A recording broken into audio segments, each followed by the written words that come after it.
I think a big thing that gets missed on a lot of the online content is weeknights and weekends. And you got to separate the two. Just coming to Tokyo and seeing people and wandering around on a Tuesday or Wednesday night is not going to be equal to the experience you get if you know where you're going on a Friday night and you go out with a purpose and have a plan A, B, and C. So that's the number one thing I want you to understand. All the advice I give you for nightlife, you got to plan where you want to go. You can't just like go, I'm going to Shibuya and go there and wander around and hope you find what the popping place is. It's not really that simple. So I don't I think you'll have fun. You'll have if you don't know what's going on, you'll have a good experience just being in Tokyo, but you'll have a so much better experience if you plan where you want to go, you have a plan A and you have a plan B before you step out the door. That's the number one thing. Now, all right, so weekdays here. I'm just gonna go based on my notes that I have. So weeknights. First off, yeah, everything depends on the night.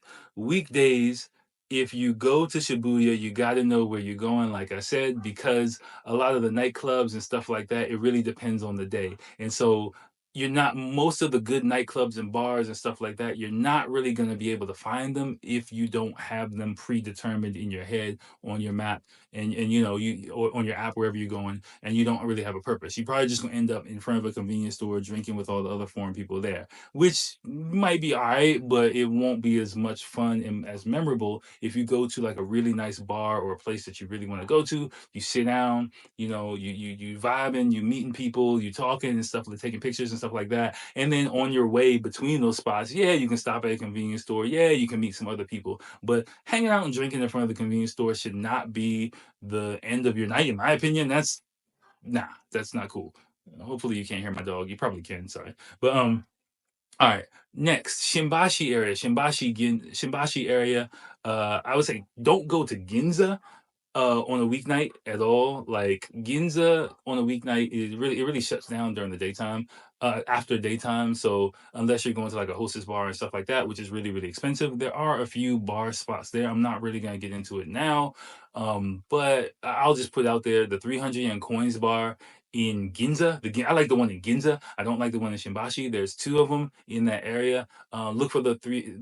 I think it should be Coins Bar now, but Coins Bar Ginza.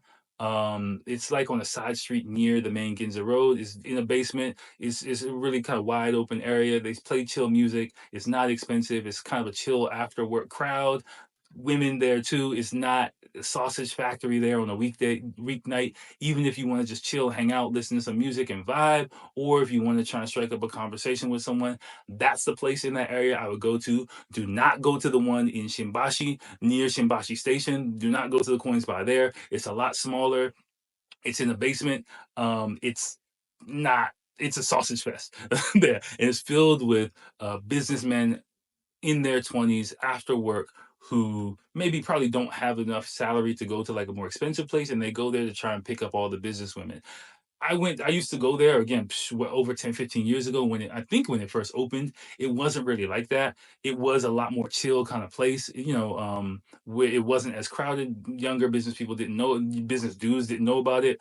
You could actually holler at girls there. There was a good ratio of girls to guys. Me and my friends used to go there quite a bit. It was great. And then one year something happened and it just became like, honestly, you go down there, it's just all cigarettes, dress suits, and dudes just trying to grab anything that moves. Like I feel sorry for any Japanese girl that goes there. You don't be there because it's a whole lot that goes into that. So don't do that. Go to the one in Ginza. It's a lot more chill. Beach, but just notice you're not gonna really get the party started there. It's just gonna be more of a chill, like happy hour kind of vibe there, lounge kind of vibe there. But it's a great place to just hang out, feel the scene. You might even talk to someone who can speak English there. That's a pretty good, reliable thing in that area. Besides that, just the Shimbashi izakayas, places under near the train tracks, outside, depending on what season you go there. Summertime would be way too hot, but spring, winter, not rainy season as well. Fall, like around this time, from this time, like October, November. If you come in October, November, perfect place to go on a weeknight. If you and a couple of friends, I really wouldn't go there by myself. Coins Bar in Ginza, you can go by yourself. The Shimbashi, just like the izakayas, I wouldn't go there by myself. I'd go there with at least one other person, just because you're just gonna be sitting down, eating food, drinking, looking at the atmosphere, probably taking pictures. And doing it by yourself isn't really as much fun. You might have some drunk salarymen or some Japanese business people trying to strike up a conversation with you, which is cool too. But just notice that's what you're kind of in for if you do that. What else? Next is Shinjuku. I wrote oh my gosh. On a week oh my gosh. On a weeknight. Definitely, you're gonna need to know where you're going. You're gonna need to know bar A, club A, B, and C. You're gonna need to know that. Because in Ginza, there's a lot of catchers, mostly African guys, who are gonna come up to, if you're wandering around, they're gonna come up to you, ask you, do you want girls? Do you want this? You going to a bar? Try and get you to go different places. And if you don't know where to go, you're gonna get sucked into it. When I first came to Japan, Roppongi had to deal with the same thing. And the problem is, if you don't know where you're going, you're going to be wandering around the street and you're going to go back and see the same guy like an hour later. And he's going to be like, come on. And it's just going to get more and more annoying. And it's just, I think for both you and, he's just doing his job.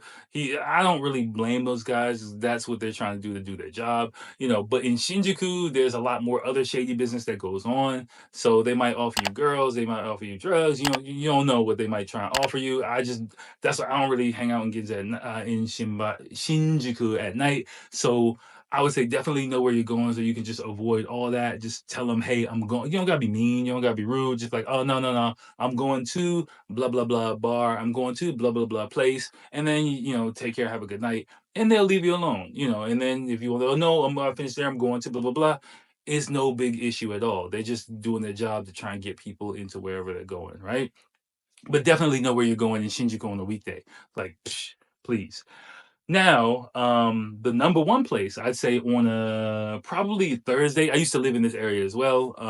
It was near Musashi Koyama, which I mentioned earlier, which is Ebis. And I used to basically take when I moved apartments in a similar kind of area, I used to take the bus from Ebis Station to my other apartment in the Musashi Koyama area. These areas sound like they're really far away, but they're not at all. Tokyo's really like a cluster of small areas like that. But Ebis on a Thursday is where I would recommend you go, right? That's Wednesday, it depends on the night, but that's where all the happy hour after business stuff is popping on a Thursday night for I'd say someone in their mid 20s, mid 20s and over. Like after my mid to late 20s, I moved from Shibuya to Ebis, right? Ebis and Shimbashi and stuff like that on weeknights. And that's where I will recommend you go on like a Thursday. But you got to know where you're going. And if you just want to go to like a bar or a restaurant or something like that, where I would recommend you do is go to Nishiguchi. Don't go to Higashiguchi. Higashiguchi is dead. That's like where the Ebis, the Blue Note. I think they have a Blue Note there now, and the Ebis, what is that? The beer garden, the headquarters and stuff is over there. During the daytime, you can go over there sightseeing and stuff, but it's really chill. Nighttime is Nishiguchi, right? And Nishiguchi, if you don't know, if I made a mistake, Nishiguchi is where the bus stop is at Eba Station. Where the main bus area is, that's where you're gonna go. Now, I got a little tip for you. Okay, what you're gonna want to do is, if it's still there, it should be still there. I did this. I checked Google Maps yesterday for you guys. Okay, like so, please give me a like or something. Let me know because I did some actual research for this, and I not racked my brain, but pulled information out of my memory for you guys. So I checked Google Maps just to make sure this landmark is there. So either you're gonna want to go to exit 2 if you're coming from the Tokyo Metro, or Nishiguchi if you're coming from JR. And you're gonna want to look across the street from Eba Station from JR, and there is a KFC on the corner, right? Across the street, there's a KFC. If you find that KFC, that little alleyway is the alleyway that has a lot of the izakayas and clubs and stuff like that. That's where you're gonna want to go, right? You go down there, and then you'll see a lot of small places and chill places down in basements and stuff like that. I forgot the name of it. There's a really popular bar. Again, I haven't been down there in well over 5, 6 years, but There's a really popular pub. There's an Irish pub there.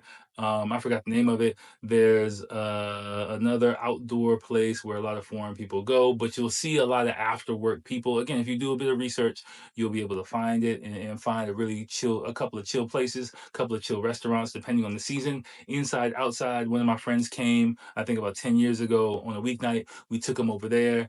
And I took him over there to hang out, and we had great dinner, great time, just chill vibes, drink some sake, watching people go walk past, just getting the Tokyo feel, or, kind of thing. But Ebis would be one of the main places I recommend. In Roppongi, again, Magambo's will probably Magambo Cafe Magambo would probably be the place I recommend to go to on any weekday before what, let's say, I don't know, last train, maybe, but until last train I wouldn't stay out in Roppongi on a weeknight at all, just because after last train it's going to be pretty dead. But Magambo, like around 9, 10, even 11 o'clock. Again, this is where you stay comes into play, because if you stay like in Ueno somewhere and you go, let's say Magambo is, you go to Magambo in Roppongi, and it's popping and you're having fun and it's all good. But maybe you meet a chick, you start talking, you start vibing, dancing a little bit, but people start showing up at around 10 o'clock, but your last train comes at 11 o'clock. You're like, fuck, I gotta go, right? Just when it's starting to get going, I gotta go. But it's a big difference between, it's like 10:30 or something like that, and having to leave at 11 to walk to the train station to get there at 11:15, 11:30, or like you can stay until midnight. Right, 10:30 to midnight is a big difference between 10:30 and 11:15. So that's why I say, like, you got to really choose your area quite carefully, because you don't want to get stuck there. Oh, since we talk about last train, another thing, before you go out and periodically between every time you move location, check your last train. Like when you go to someplace good, depending on your Wi-Fi situation or whatever your internet connection is, check your last train. Go to like a train app. I can't think of one off the top of my head. That would, Navitime, I think, is a good one. Navitime. There's a few other, just check some other resources and find a reliable train app. That's going to be your lifeline, but you're going to want to make sure you know your last train. You're going to want to make sure you're on the platform 5 minutes before that train comes. Like, don't play around with that. I have been stuck ass out all night because I missed my last train before. It is not fun at all, especially on a weeknight. You do not want to do that. Okay. So make sure you get all those ducks in order and keep, this is a punctual country. You might not be a punctual person, I don't know, but this is a punctual country. And when that last train leaves, it leaves with your ass or without your ass. And you don't want to be, I've been on the wrong end of that equation, and being stuck somewhere at 2, 3 o'clock in the morning on a weekday where no one's around is not fun at all, right? So just make sure you do that.